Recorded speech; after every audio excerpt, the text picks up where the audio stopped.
O meu pai, ele era muito brincalhão, os que conheceram sabem disso. Ele chegava e falava, vou ver se o meu nome está aqui. Ele olhava e nunca encontrou o nome dele, né? Via dos outros amigos, dos conhecidos. E quando apareceu o nome dele, depois do seu falecimento, apareceu o nome, mas ele não estava presente para poder ver se realmente era de fato aquilo que tinha acontecido.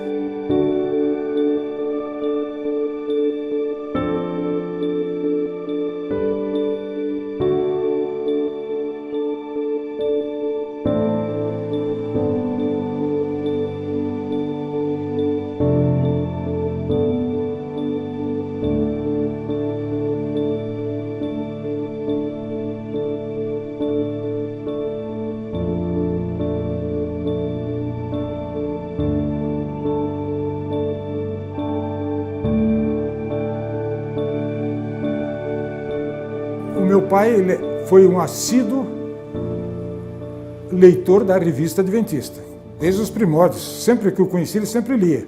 Mas quando chegava, a primeira coisa que ele queria, isso sempre me gravou bem na mente, era a sessão de memórias. Nossos leitores têm um carinho muito grande pela sessão Memória, que antigamente se chamava Dormir no Senhor. E alguns anos atrás, cerca de 5 anos, nós resolvemos fazer uma reformulação na revista e preparamos uma edição especial. Ficou uma edição bonita, mas como era um número especial, nós não colocamos essa seção. E muita gente recebeu essa revista para ver como ficaria a revista depois da reformulação. Recebemos muitos contatos aqui de pessoas reclamando se iríamos tirar a seção. Na verdade, não estávamos pensando nessa possibilidade, mas mesmo que quiséssemos tirar a seção, seria difícil devido a essa reação dos nossos leitores. Dificilmente isso vai sair dos jornais ou das revistas, porque as pessoas gostam de olhar lá e ver que o nome daquela pessoa que ela ama está ali. E nós temos até alguns casos curiosos aqui de leitores mais tradicionais da revista que costumam colecionar essa parte da revista aí para poder manter aquela ideia de continuidade, de proximidade também dos seus amigos que se foram. E alguns casos ainda mais curiosos nós temos de leitores que prepararam o próprio obituário. Ele escreveu e pediu que o filho guardasse a cargo dele para não deixar em branco, que ele queria que saísse na revista Adventista. E isso ele fez vários anos antes? Nossa, muitos anos antes. Eu achava interessante, mas quando faleceu mesmo, é que eu fui ver a cartinha e a foto, né? Era a primeira coisa que ele via na revista, ele tinha mesmo carinho com isso aí, para ver se tinha amigos, alguém conhecido, né, que tivesse falecido. Aí ele olhava primeiro, depois recortava se tivesse algum conhecido, algum pastor, né?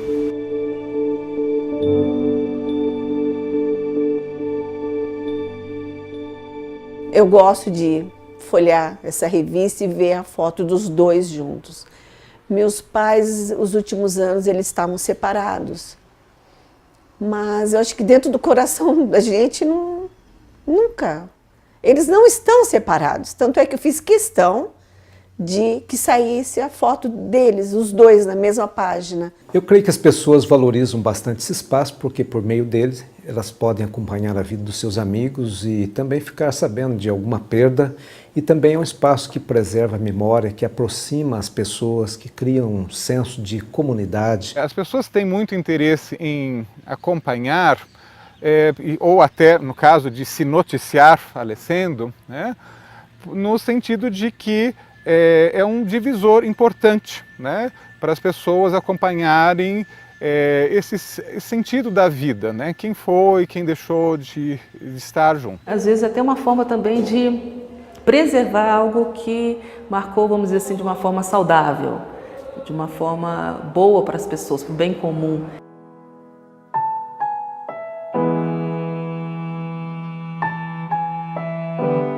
Esta sessão de memória faz a gente lembrar de fatos que às vezes estavam esquecidos, né? Igrejas, os pioneiros que fundaram tal igreja ou aquela outra igreja, os pastores que foram falecendo. É uma tentativa de preservar a memória dessa pessoa, a presença dessa pessoa, o que ela registrou nessa história, na história de vida da família ou dela mesma, e deixar isso marcado, né? Quando você registra, você escreve, você sistematiza isso. Quando alguém que morre é colocado no jornal, numa revista, enfim, isso dá um ponto de importância, porque as pessoas morrem e ninguém coloca em lugar nenhum. Então, quando eu faço questão, isso me diz assim, não, o meu pai, né, o meu morto, essa pessoa que eu quero que esteja anunciado em algum lugar. A memória é diferente de você lembrar. Eu lembrei de alguém. A memória é você trazer um testemunho de vida, uma pessoa que marcou a história, como se fosse uma inspiração para você, e você rega de esperança. Então não é uma lembrança só, eu lembrei de alguém e acabou, né? De uma dimensão mais cognitiva. É uma dimensão que traz sentido para você. Sentido, por exemplo, diante de uma situação difícil, vou lembrar de alguém que enfrentou algo semelhante, eu vou perseverar, vou ter esperança. Então é algo que toma mais a nossa existência do que somente uma dimensão cognitiva, que é a lembrança. A memória é o que nos move. Veja, todo mundo tem medo de perder a memória, né? As perdas de memória são demências, chama demência, né? Então a memória, ela nos move e ela conta a nossa história. Se no interior ainda existem, às vezes até colocam em postes, né, de energia, uns panfletos, quem morreu, ou aquele carro, né, que vai falando para as pessoas. Hoje em dia, então, com a ampliação da mídia e também essa possibilidade de você trazer à memória a vida da pessoa, a história da pessoa, é uma marca humana, porque a gente sempre quer assim, olha, meu pai, minha mãe, meu irmão, meu marido, minha esposa, meu tio, meu primo, marcaram a história. Eles, embora tiveram problemas, mas eles tiveram uma história. Isso faz parte, é muito interessante, porque é uma outra visão do luto, em que você até pode entender, por exemplo, na Bíblia, a genealogia. Né? Por que um gerou outro e outro gerou outro? Porque é a memória viva de que a pessoa continua viva diante da história. Eu poderia dizer que grande parte da religião cristã, ela é vinculada à ideia de memória. Se nós nos lembrarmos, por exemplo, dos ritos cristãos mais importantes que se vinculam a Cristo, que é bem interessante notar que o vínculo também é com a morte de Cristo, nós temos o batismo e nós temos a Santa Ceia. Os dois ritos, eles são formas de memória. Se nós formos para Hebreus é uma grande galeria de memórias, a galeria da fé. Pessoas que viveram, deixaram a sua marca, deixaram o seu testemunho, e o fim do capítulo diz, eles não alcançaram a promessa. Eles não receberam nada numa espécie de um céu, eles estão descansando.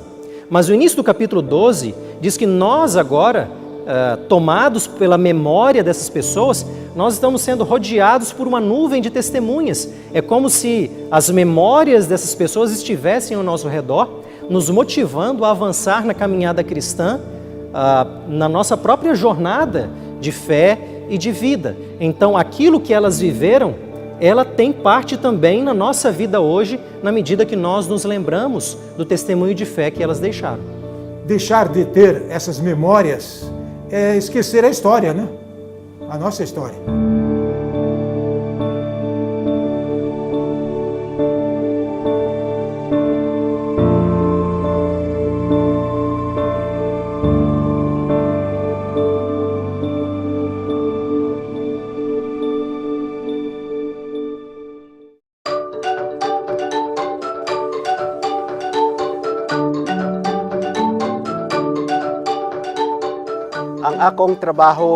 Trabalho como agricultor aqui em Lake Cebu, mas apenas até às 2 ou 3 da tarde.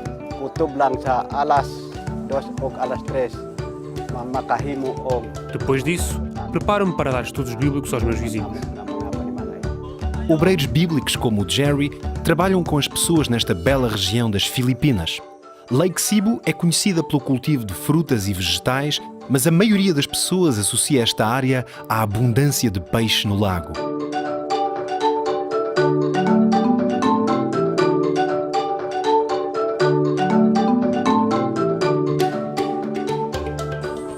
Esta é a região da tribo Teboli. Esta tribo tem a sua própria língua, dança, vestuário e cultura. Jerry e os amigos têm oportunidades especiais de partilhar a mensagem adventista com este grupo. Jerry recebeu formação como obreiro bíblico pelo pastor que o batizou há mais de 20 anos. Ele continua a trabalhar como agricultor para sustentar a sua família, mas a grande paixão de Jerry é partilhar o Evangelho. A tribo Teboli fica muito feliz quando lhes falamos da verdade bíblica, que aprendemos na formação bíblica. Antes de se tornar adventista, Jerry debateu-se durante anos com uma dor aguda num dos lados. Piorava cada vez mais até que a dor se tornou insuportável. Ele foi ao médico e este disse-lhe que precisava de tratamento. Infelizmente, Jerry não tinha dinheiro para a cirurgia e para os medicamentos que precisava. Jerry tinha uma opção. Para poder pagar o tratamento, precisava de vender o seu único búfalo de água. O búfalo era extremamente valioso para ele. Ajudava-o no trabalho do campo para ganhar dinheiro para a sua família. Sem ele, não sabia como poderia alimentar a sua família.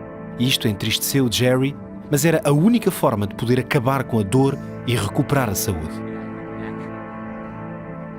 Estava a estudar com um pastor adventista do sétimo dia e decidiu entregar a situação a Deus. Quando o pastor o foi visitar mais tarde, Jerry pediu para ser batizado. Depois daquele dia, quando saí da água do batismo, apercebi-me que a minha dor tinha desaparecido. Desde aquela altura, nunca mais tive nenhum problema ou dor. Foi Deus. Jerry não precisou de vender o búfalo, pôde continuar a cultivar e a sustentar a sua família. Desde aquele dia, Jerry tem sido um obreiro bíblico dedicado, trabalhando lado a lado com outras pessoas que enseiam igualmente falar da mensagem adventista ao povo de Teboli. À medida que a equipa de fervorosos obreiros aumenta, o grupo ora por um centro de formação onde se possam reunir para formar novos obreiros e partilhar as suas experiências. Pense, por favor, em como poderá apoiá-los através das suas ofertas para as missões. Enquanto Jerry e os amigos trabalham nesta região, infelizmente há muitos desafios. Embora as pessoas estejam dispostas a ouvir a mensagem do Evangelho, é difícil ter suficientes obreiros com formação. Ore, por favor, pela região da Lake Cebu. Ore para que as pessoas como o Jerry continuem a alcançar aqueles que estão à sua volta.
Prezados irmãos,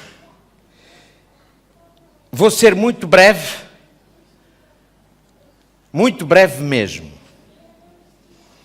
Mas eu gostaria de pedir-vos para abrirem as vossas Bíblias no capítulo 5 do Evangelho de Mateus. Capítulo 5 do Evangelho de Mateus.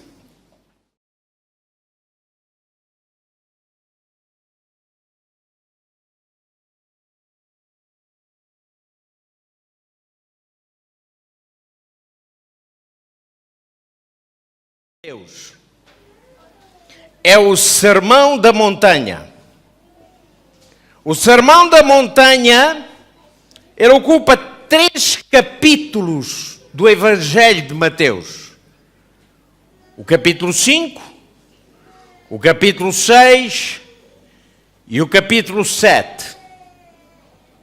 3 capítulos. E é interessante então que Jesus vai proferir este sermão diante de uma multidão. No Evangelho de Mateus, capítulo 5, é dito que Jesus, vendo a multidão, subiu a um monte e, assentando-se, aproximaram-se dele os seus discípulos. E então abriu a sua boca e começou a ensiná-los.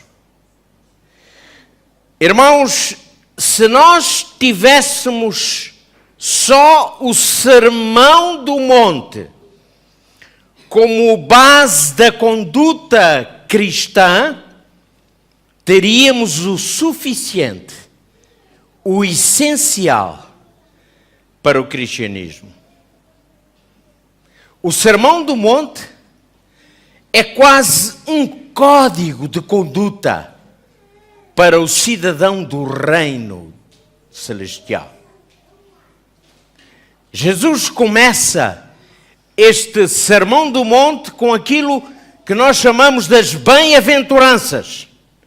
E diz então aqui que Jesus, abrindo a sua boca, os ensinava dizendo, versículo 3, bem-aventurados os pobres de espírito, porque deles é o reino dos céus. Olhem, Jesus está a dizer, felizes, bem-aventurados são os humildes, os pobres de espírito, deles será o reino dos céus. Bem-aventurados os que choram, porque eles serão consolados. Bem-aventurados os mansos, porque eles herdarão a terra. Bem-aventurados que têm fome e sede de justiça, porque eles serão fartos. Bem-aventurados os limpos de coração, porque eles verão a Deus. Bem-aventurados os pacificadores, porque serão chamados filhos de Deus. Bem-aventurados os que sofrem perseguição por causa da justiça, porque deles é o reino de Deus. E depois, já no final, no versículo 11, Jesus conclui assim estas bem-aventuranças. Bem-aventurados sois vós. E Jesus está a falar para todos os tempos. Está a falar para nós hoje. E então ele diz, bem-aventurados sois vós, quando vos injuriarem e perseguirem, e mentindo disserem todo o mal contra vós, por minha causa. O que Jesus está aqui a dizer é que pelo facto de os filhos de Deus terem estas características todas, haverá, se calhar, muita gente que não vai gostar deles. E então vão persegui-los, vão injuriá-los. E Jesus diz, isso é por minha causa. E por isso vocês são bem-aventurados. Bom, até aqui, Jesus procura apresentar as características guardadas no íntimo de cada filho de Deus e que se manifestam em atos e na prática de vida. As bem-aventuranças são muito bonitas. Se calhar é um dos textos bíblicos mais belos que nós podemos ler. Se calhar até achamos tão belo esse texto que já o decoramos. Mas sabem, queridos irmãos, onde tudo aquilo se valoriza é quando nós praticamos. É quando essas características se veem realmente na nossa vida. Jesus, depois no versículo 13, e vamos ler Atos 5, versículo 13. É o último verso que eu irei ler. Hoje, aqui. Então Jesus diz assim, depois reparem, depois de apresentar as bem-aventuranças, então Jesus vira-se para os seus discípulos e diz assim, vós sois o sal da terra. E se o sal for insípido, com o que é que se há de salgar? Para nada mais presta, senão para ser lançado fora e ser pisado. Irmãos, nós não vamos ter tempo para dissecar os 3 capítulos, mas vamos apenas ficar com este verso 13. Sal da terra. O sal, como todos nós sabemos, é um elemento que preserva. Sabem que antigamente, nos tempos bíblicos, não havia congeladores, frigoríficos, e então os irmãos sabem com certeza como é que eles faziam para preservar certos alimentos, especialmente a carne e o peixe. Eles salgavam. E sabem que mesmo no tempo dos meus avós, ainda se usava isso. Aquela caixa onde se colocavam ali a carne e depois punha-se ali sal para tentar preservar. Porque o sal impedia que as bactérias e outras coisas nocivas pudessem realmente concentrar-se. O sal tem essa particularidade. a particularidade de preservar. Mas reparem uma coisa, todos nós, provavelmente, com exceção de alguns, usamos sal na comida. Porque se não colocamos sal na comida, a comida fica quê? Insípida. Fica, como nós dizemos, insossa. Não é? Então, um pouquinho de sal. Ok? Mas agora, reparem uma coisa. Quando nós temos o sal na nossa mão para pôr na panela, que tem lá os brócolos, as batatas, sei lá o quê, não é? Nós estamos a ver o sal da nossa mão, não estamos? Depois colocamos na panela. E quando a comida está pronta e nos preparamos para comer, nós vemos o sal? Não vemos. Mas sentimos a sua presença. Sim ou não? Quando comemos e até dizemos, olha, esta comida está salgada. Quer dizer que levou sal a mais. Ou então esta comida ainda não tinha o sal suficiente. Ou então dizemos, esta comida está bem temperada. Então reparem, Jesus está a comparar a cada um de nós, seus discípulos, seus filhos, ao sal. Ele diz, o sal da terra. E o que é que representa aqui a terra? Representa o mundo, a humanidade. E então diz que este sal deve ser colocado sobre a terra. Porquê? Porque a terra precisa dele. Então o que Jesus está aqui a dizer é que efetivamente nós podemos ser o quê? Uma influência positiva para este mundo. O sabor para este mundo. É para isso que Jesus nos chama. Agora vamos fazer aqui uma ligação entre as bem-aventuranças e este pequeno versículo que Jesus aqui apresenta.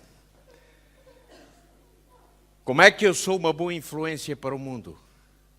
Se a minha vida corresponder a estes princípios que Jesus citou quando disse: bem-aventurados os mansos, bem-aventurados os pacificadores, bem-aventurados,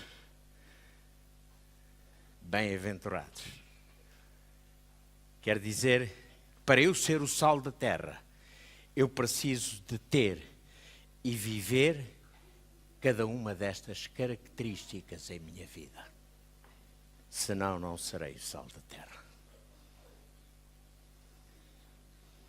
É isso que Jesus diz. Mas reparem no texto, na última parte diz assim: se o sal for insípido, não tiver sabor, é apenas sal, mas não tem sabor, então o que é que vamos fazer com ele? Jesus diz, vai ser jogado fora. E vai ser o que mais? Pisado pelos homens. Sabem o que é que acontecia lá no templo em Jerusalém? Em Jerusalém também neva. É pouco tempo. Mas também neva no inverno. E então o pátio do templo ficava com gelo, porque faz muito frio. E então, para se evitar que as pessoas escorregassem no pátio, devido ao gelo, sabem o que é que eles faziam? Eles punham sal. E as pessoas pisavam aquele sal e podiam andar, e aquele sal também derretia o gelo. Mas sabem que sal é que punham lá? Não era um sal qualquer. Era o chamado sal de refúgio. Porquê? Naquele tempo, o sal era muito apreciado. Aliás, a palavra salário vem de sal. Mas isso é outro assunto. O sal era muito apreciado, porque o sal era aplicado em alguns tratamentos para melhorar a saúde das pessoas. Por exemplo, no Mar Morto, pessoas iam tomar banhos de sal, devido a problemas que tinham de pele ou devido a outros problemas quaisquer de saúde. E também eles retiravam uma certa lama do mar, que vinha misturada com sal, e eles se esfregavam com aquela lama, dizendo que aquilo era realmente bom para a saúde. Eles tiravam muito sal, escolhiam o melhor sal, e depois o outro sal, que realmente não era tão bom, era considerado o sal de refúgio, e então esse sal servia exatamente para colocarem no chão do templo, para que as pessoas não escorregassem. Por isso Jesus está ali a dizer, para nada mais presta, a não ser para quê?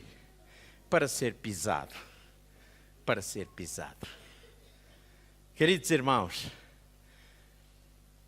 nós somos o sal da terra.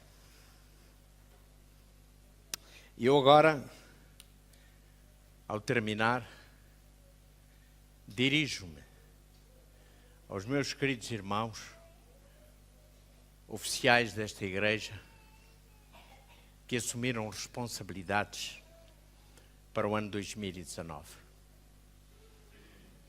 Quero dizer-vos, vós sois o sal da terra. E quero dizer-vos que Jesus espera de mim e de vós algo especial. Que nós possamos fazer realmente a diferença no mundo que nos rodeia, através da evidência do cristianismo que nós praticamos, baseado naquelas 8 bem-aventuranças. E que realmente a nossa vida seja um cheiro de vida para a vida. E que este ano de 2019, que se aproxima, seja também um ano de grandes e ricas bênçãos espirituais.